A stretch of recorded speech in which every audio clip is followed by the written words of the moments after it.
per mi els mitjans van fer un paper molt clau per sentir-me segur amb qui era o amb qui sóc i per construir-me a mi mateix i d'una manera sana, sobretot. Perquè potser aquests espais no els vaig trobar tant en el món real, món físic, diguem, i allà els vaig trobar i realment, m'han servit de moltíssim. Crec que ja la comunitat gamer és molt gran i dins la mateixa comunitat hi ha subcomunitats que es creen segons el videojoc al que jugues. I en funció de la comunitat a la que estiguis, hi haurà una vibra o una altra. Clar, quan era petita, dibuixos animats, a tope, Super 3, Disney Channel, un munt d'aquests temes que no tracten la sexualitat, però sí que tracten el gènere, sí que tracten que pots anar absorbint una mica el que reps, no? I clar, sempre era rol de la mare, la cuidadora. A veure, si a mi amb el porno tinc una relació d'amor-odi, també és veritat. És una tonteria perquè jo em sento una persona super deconstruïda i em sento com super que tinc una autoestima molt bona i tot el que vulguis. Després, a vegades, de veure tant porno, penso que tinc un cos de merda, saps? En plan, em ve la inseguretat a vegades i jo sé que molta part ve del porno. I a part més, jo consumeixo més porno gay i a vegades en el món homosexual, porno, hi ha molt aquest model de l'home que no té pèls i que és superfort i que és com el macho man una mica, no? I a mi això a vegades m'agòbia i el porno ho explota molt. Però és veritat que també m'ha ajudat a moltes altres coses. Per exemple, jo durant un temps vaig estar en una relació... vaig estar tenint relacions sexuals i romàntiques amb un home trans i jo no havia tingut mai relacions sexuals amb algú que tingués vagina. I jo recordo mirar porno, en plan buscar coses de com fer un cunnilingus que sigui satisfactori per l'altra persona, o com masturbar a una persona que té vagina, perquè li agradi. I jo ho mirava, això, a webs de porno, però ho buscava i em va ajudar molt, de veritat. A veure, òbviament, després has de fer moltes altres coses per tenir sexe de qualitat, sexe satisfactori. Però el porno també em va servir com a eina de búsqueda i de descobrir coses que potser no m'havia imaginat mai. Jo vaig començar a jugar a la Switch, aquí vaig jugar al Fortnite, del Fortnite vaig jugar amb uns amics de la facultat i a partir d'aquí vaig seguir jugant amb aquests amics de la facultat. I un dia em van convidar a jugar a Valorant, que és un joc competitiu, i aleshores van convidar a la meva exparella, que en aquell moment jugava bastant bé, volia intentar ser professional, jugar competitivament, i aleshores a partir d'aquí ella com que m'ha anat tirant una miqueta la canya, de rotllo, vols jugar, saps? Vols jugar amb mi, vols que juguem les dues soles? I a partir d'aquí, doncs, al final, jo em vaig adonar que jo vaig tenir molts dubtes, però tampoc em negava res, i al final vaig adonar-me que m'agradava i per tant vaig descobrir que era bisexual, que era una cosa que se m'havia passat pel cap, però que arran de conèixer a la meva exparella a través dels videojocs, i en aquest cas concret Valorant, tot i que realment anàvem a la mateixa facultat, doncs vaig descobrir que era bisexual. Jo, si jugo amb dos amics més o amb una persona més que sàpiga que em defensarà a mala mort, jo parlo pel xat de veu. Aleshores, jo aquí no tinc problema perquè estic acompanyada. Quan estic sola, em fa por perquè sé que rebré la violència de manera individual i que potser tinc, si la partida és de 5 persones, 4 amigos insultant-me a mi. Aleshores, és algo molt comú en aquest videojoc a Valorant, que és que la majoria de dones no parlem per la simple por de que ens facin qualsevol tipus de comentari.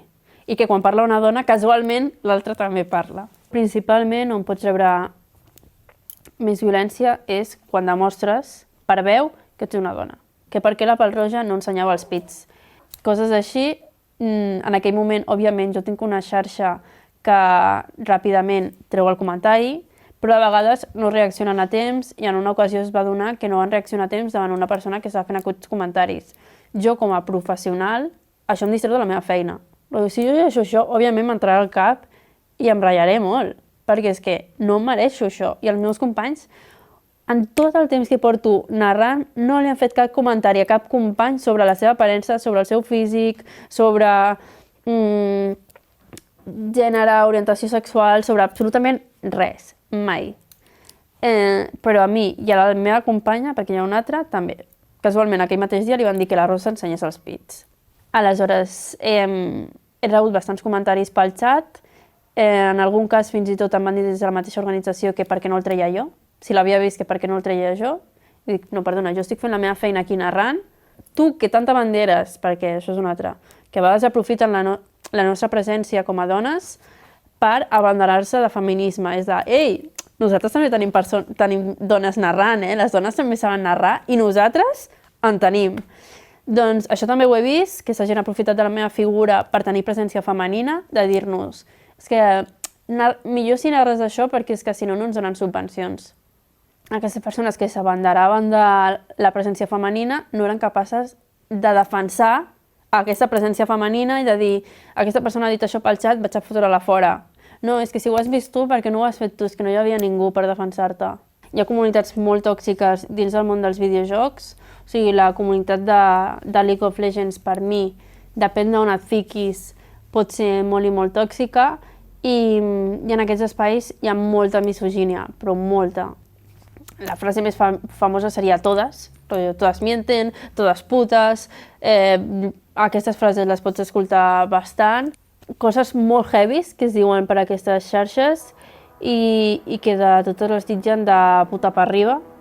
Doncs mira, estratègies començant per que a l'equip ja fos mixta i hi haguessin veus com de totes les edats, joves també, evidentment, que estiguin això, doncs, conscienciades i al final, a més jove, més estàs al dia de tot i estàs més actualitzada, vaja.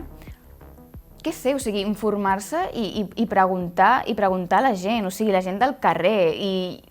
I és això, doncs, potser fins i tot compartir els guions, com per tenir feedback, perquè tu potser et penses que això és super trencador i resulta que estàs ocultant, no?, darrere d'aquests personatges, d'aquesta manera de ser, en plan, ai, sí, així no som homòfobs. Carinyo, no va així.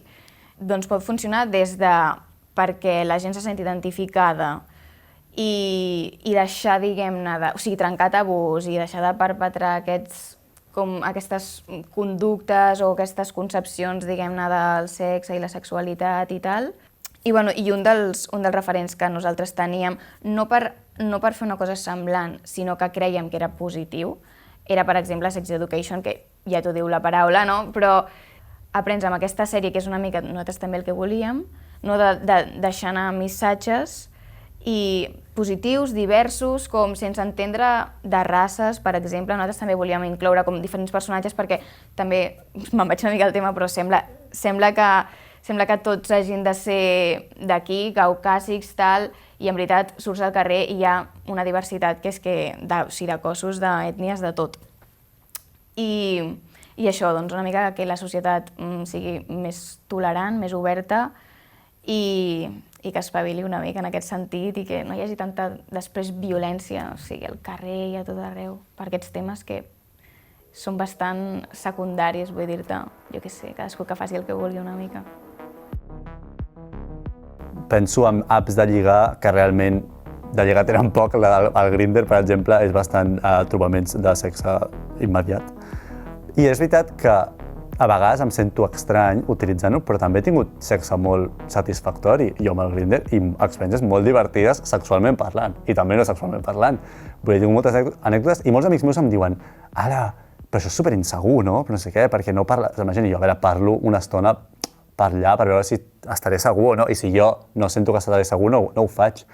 Ets tu, al final, qui ha de decidir quan i quan no, saps? O sigui, sento que vetar les xarxes per això és una mica paternalista en el sentit de pobret, no ho sap fer, li trec l'eina. I és en plan, bueno, doncs potser ensenya'l a utilitzar-la millor, no?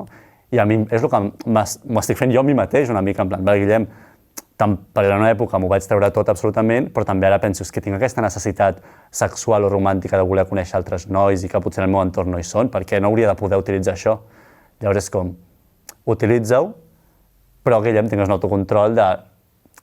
Més que un autocontrol, una direcció. Quina és la teva intenció amb això?